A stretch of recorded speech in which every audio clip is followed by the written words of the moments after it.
kasaysayan punong-puno ng pagsubok. Darating ang unos sa anumang oras sa ating buhay.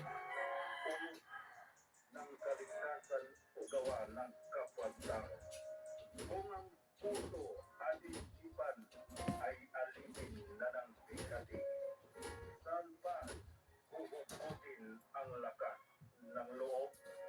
Mga kaibigan, inaanyayahan namin kayo upang pakinggan ang drama na aming pinamagatang Unos.